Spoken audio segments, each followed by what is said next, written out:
In the name of Almighty One God, who is most merciful and most beneficent, may be peace, greeting, and mercy of Almighty One God on all of you. My name is Dr. Abu Abdullah, and we are we are talking about the last revelation, reciting the last revelation of Almighty One God, which is totally unchanged since its revelation, and it is protected by God Himself. So we are now starting Surah chapter 78. AnNaba. AnNaba means news in English. The period of revelation, this chapter was revealed during the early period of Prophet's original residence, native residence, Mecca.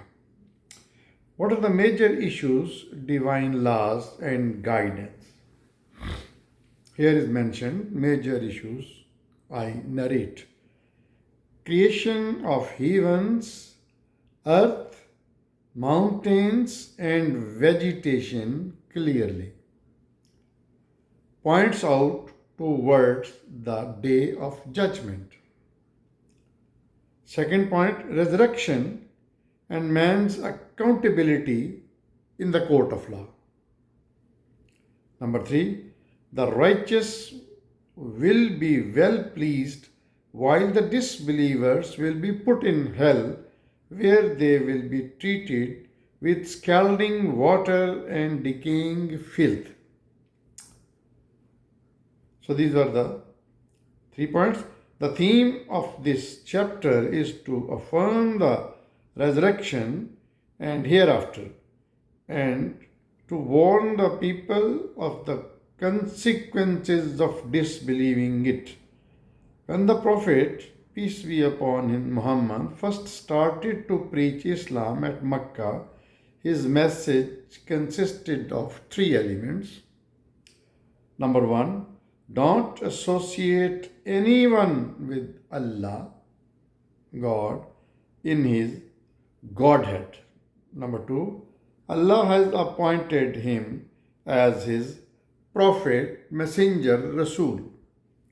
Number 3, this world will come to an end one day, and then another world will be established. All the former and the later generation will be resurrected with the same bodies in which they lived and worked in this world.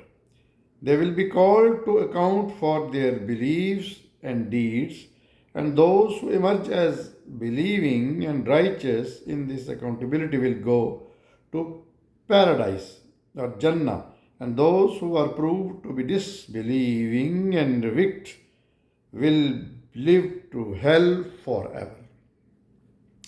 Of course, the first element was highly unpleasant for the people of Mecca.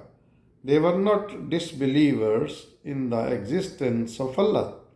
They believed in His being, the supreme sustainer, creator, and providence, and also admitted that all those beings whom they regarded as their deities were themselves Allah's creatures. Therefore, in this regard, the only thing they disputed was whether the deities had any share in the attributes and power of divinity and in the divine being itself or not. As for the second element, the Prophet of Mecca were not prepared to accept it. However, they couldn't deny that during the 40 years of life that the Prophet Muhammad, peace be upon him, had lived amongst them before his claim to be a prophet, they had never found him lying or deceitful or one who would adopt unlawful methods for selfish ends. As for the third element, resurrection, they mocked it the most and expressed unusual wonder at it. They regarded it as a remote from reason and impossible. They talked about it as incredible, even inconceivable in their assemblies. Therefore, reference is made to the common talk and the doubts that they were being expressed in the streets of Mecca and in every assembly of the people on hearing the news about resurrection. Then the deniers have been asked, don't you see the earth which we have spread at, as a carpet for you? Don't you see the high mountains which we have so firmly placed in the earth? Don't you consider your own selves how we have created you as a pairs of men and women? Don't you consider your sleep by which we make you seek a few hours rest after a few hours of labor and toil so as to keep you fit for work in this world? Don't you see the alteration of the night and the day which we are so regularly perpetuating precisely according to your needs and requirements? Don't you see the strongly fortified system of the heavens above you? Don't you see the sun by means of which you are receiving your light and heat? Don't you see the rain which fall from the clouds and help produce vegetables and gardens and fruits? Do these things tell you that the power of Almighty Allah, who has created them, will be unable to bring about resurrection and establish the day of judgment?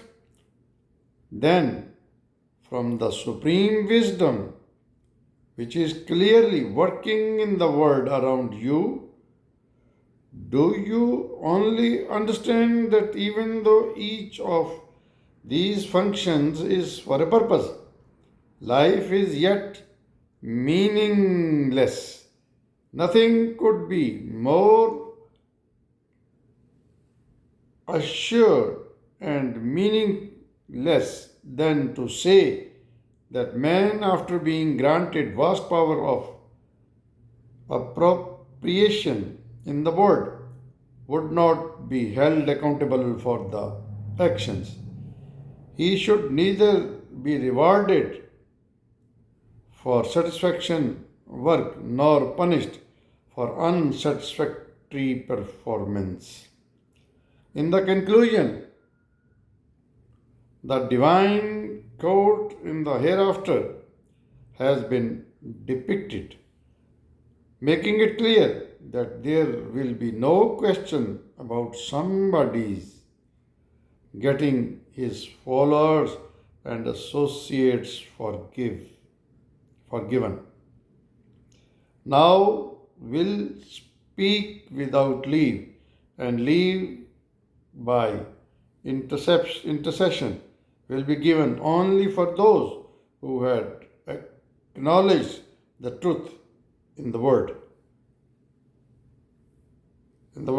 Rebels of Allah and rejection of truth will deserve no intercession at all. So we have seen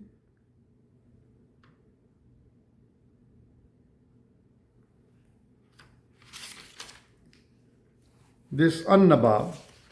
This is the brief story of AnNaba, what it says what it describes, what was revealed in this chapter, or in Arabic we say surah.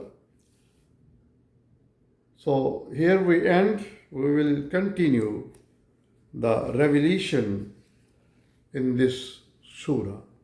Keep watching my channel, Dr. Abu Abdullah.